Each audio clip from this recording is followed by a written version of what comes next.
आपके हाथ में जो था वो आपने कर दिया। आपके ग्रेड्स बहुत अच्छे हैं, आपने सारे टेस्ट में बहुत अच्छा स्कोर किया है और आपकी एप्लीकेशन आपके हिसाब से फुल प्रूफ है। लेकिन आपकी एप्लीकेशन का एक बहुत इंपॉर्टेंट और अहम हिस्सा है जो आपके हाथ में है ही नहीं, और अगर उसमें जरा सी भी गड़बड़ हो गई तो हो सकता है आपको अपनी मनचाही यूनिवर्सिटी में एडमिशन ना मिले। And that is your letter of recommendation. Now, I am not trying to scare you. मेरा मकसद आपको डराना नहीं है, सिर्फ ये समझाना है कि आप जिससे भी अपनी लेटर ऑफ रिकमेंडेशन लिखवाते हैं, आपको उनको कुछ चीजें बताना जरूरी है ताकि उनके लेटर ऑफ रिकमेंडेशन की वजह से आपका एडमिशन जेपरडाइज ना हो। I am Asmita, your IELTS mentor here eight Vedantu, और आज मैं आपके स्टडी अब्रॉड प्लान्स को साकार करने के लिए एक बहुत इंपॉर्टेंट पीस ऑफ इंफॉर्मेशन लेकर आई हूं। अब आप ये देखिए, स्टैटिस्टिक्स तो झूठ नहीं बोलते हैं। According to a 2024 report, किसकी रिपोर्ट? इंटरनेशनल एडमिशंस काउंसिल, 78% से ज्यादा top global universities letter of recommendation को बहुत वेट देती है, और इसका रीजन बहुत सिंपल है।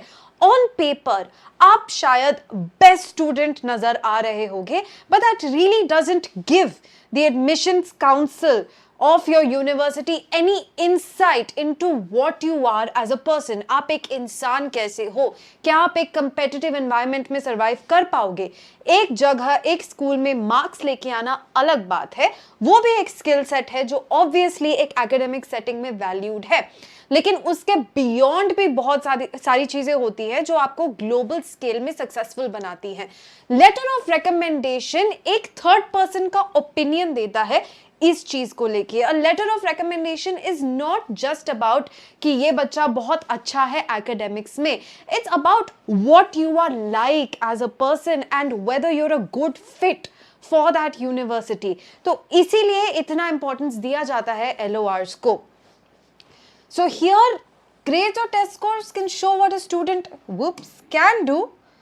LORs show or reveal who they really are and how they think, learn, lead, and connect with others. And that's what makes LORs so important. तो इसमें दो चीजें हो जाती है, एक who is writing your LOR और दूसरा है how is it being written. ये दो बहुत इंपॉर्टेंट एस्पेक्ट्स है एक अच्छे LOR के, और यही मैं आपको अब बताने वाली हूं। But before I do that, I just want to let you know कि अगर आप सही में सीरियसली जेन्युइनली पक्का 100% अब्रॉड पढ़ने जाना चाहते हैं तो आपको जरूरत है प्रॉपर काउंसलिंग की। देखो, ऐसी बहुत छोटी छोटी चीजें होती है, एक जब जो मैंने आपको भी बताई है, ऐसी 50 और चीजें होती है जिनको ध्यान में रखना पड़ता है, मद्देनजर रखना पड़ता है, ताकि आपकी जो एप्लीकेशन है वो कहीं से भी रिजेक्ट ना हो पाए। ठीक है, और ये आपको एक एक्सपर्ट करियर काउंसलर ही करवा पाएगा। Career counselling otherwise is very expensive, तो यहाँ पर क्योंकि आपको फ्री में मिल रही है, please make use of it, fill out this form ASAP। Coming back to the main मुद्दा, थोड़ा बहुत मैं आपको बता ही चुकी हूं, थोड़ा विस्तार से समझ लेते हैं। Why is a LOR such a crucial part of your university application? क्योंकि ये एक academic reference के अलावा एक character reference है।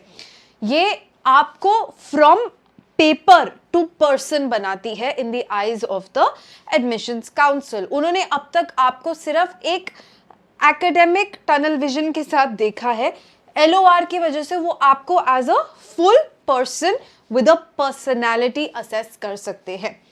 एक अच्छी LOR आपकी ग्रोथ, सिंसियरिटी, पोटेंशियल समझाने में मदद करती है यूनिवर्सिटी को, और ये दिखाती है कि आप अपने ग्रेड्स और टेस्ट स्कोर्स के बियॉन्ड क्या हो।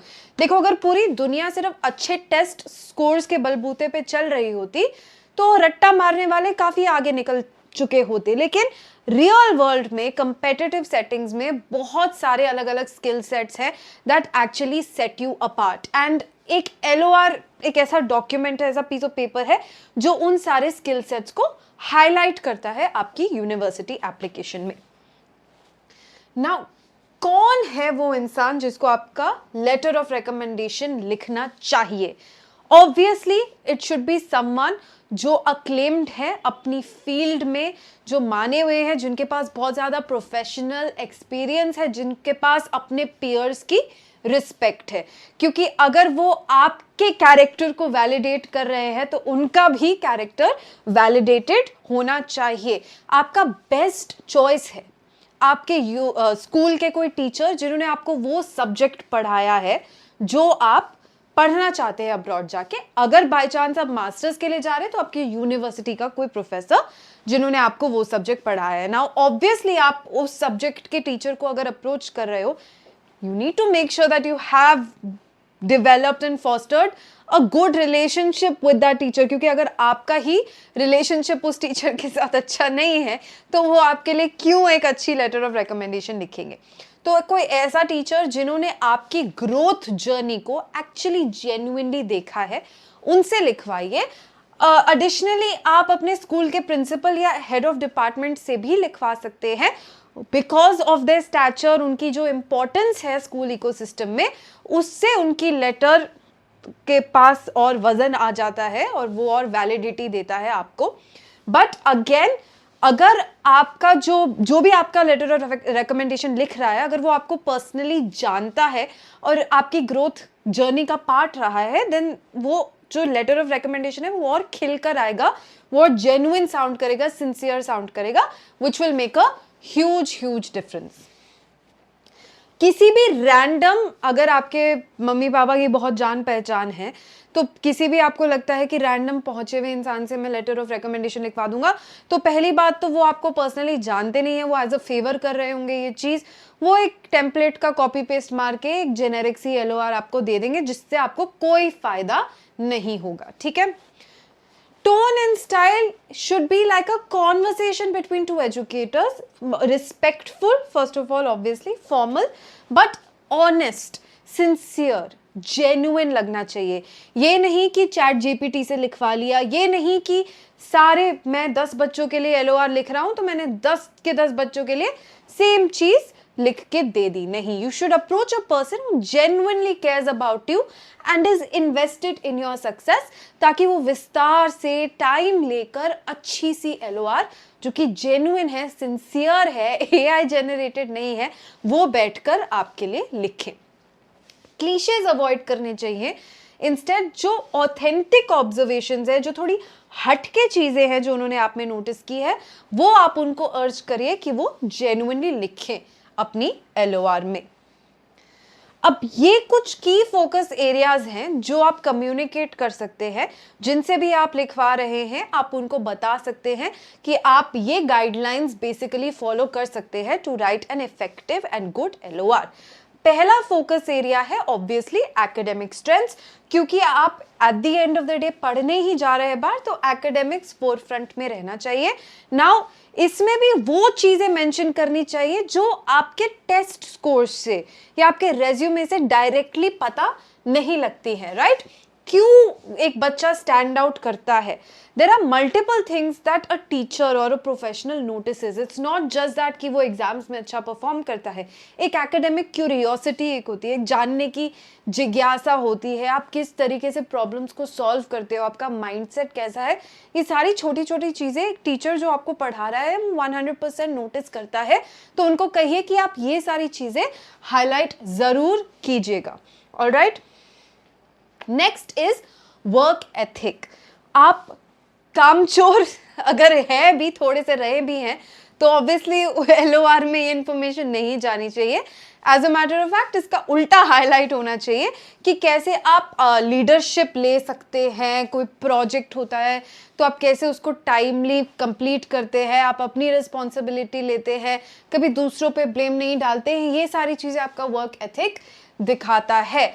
ऑलराइट, तो आप कैसे अपने आप को कंसिस्टेंटली अपने लिमिट्स के बियॉन्ड पुश करते हो to see how far you can go to achieve something, obviously in your area of interest, right. सब बच्चों के अलग अलग एरिया ऑफ इंटरेस्ट होते हैं, उसमें उसके दायरे में आप कैसे वर्क एथिक दिखाते हो।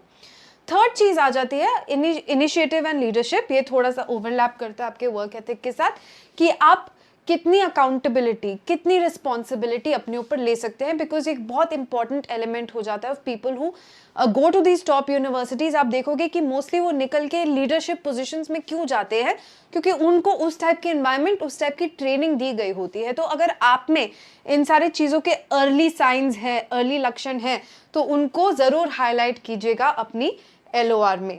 Then we have extra curricular involvement. आपकी जिंदगी में और भी इंटरेस्ट होने चाहिए। What makes you an interesting diverse personality is having multiple interest. तो आपके एकेडमिक्स के बियॉन्ड क्या क्या इंटरेस्ट है, स्पोर्ट्स है, वॉलंटियरिंग है, डिबेट है, जो भी है उसको ज़रूर मेंशन करवाइए, क्योंकि वो आपकी पर्सनैलिटी को वेल राउंडेड बनाएगा और इन्हांस करेगा।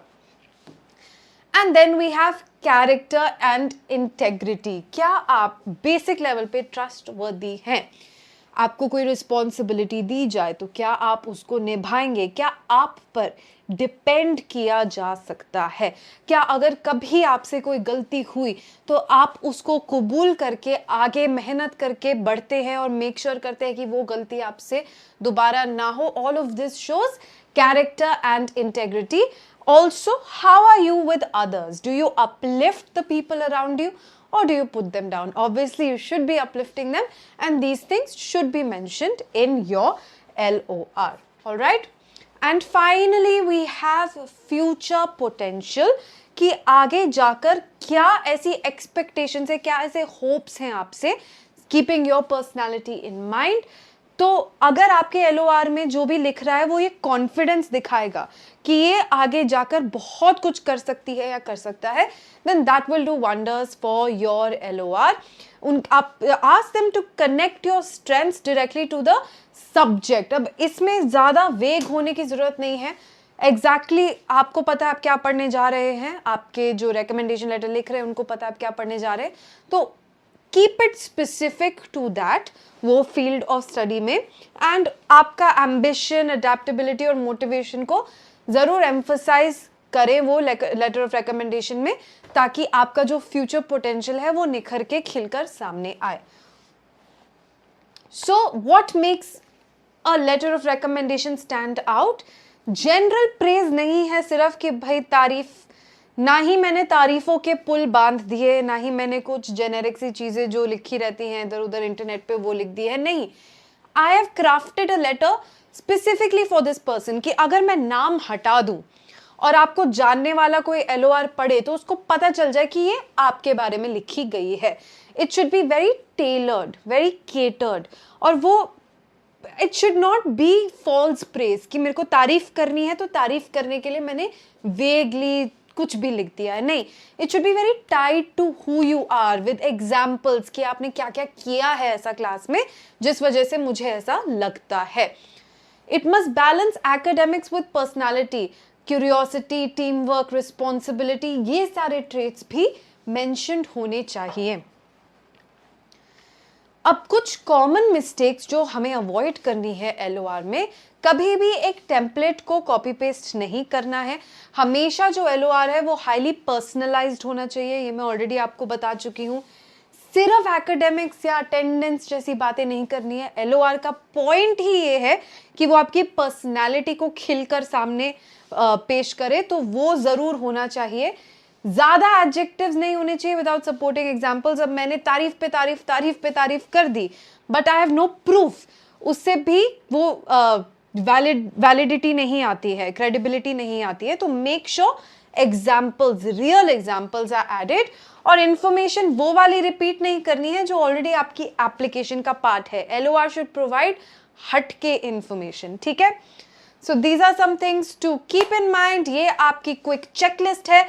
आप जब भी रिक्वेस्ट करेंगे जाकर किसी को, और बहुत रिस्पेक्टफुली आपने रिक्वेस्ट करना है कि प्लीज़ आप लिखिए, जब आप लिखेंगे then you can provide this checklist, you can give this basic guidelines कि ऐसे करोगे तो अच्छी लेटर ऑफ रिकमेंडेशन होगी, मेरी हेल्प होगी, and before submitting you can make sure that these things have been taken care of.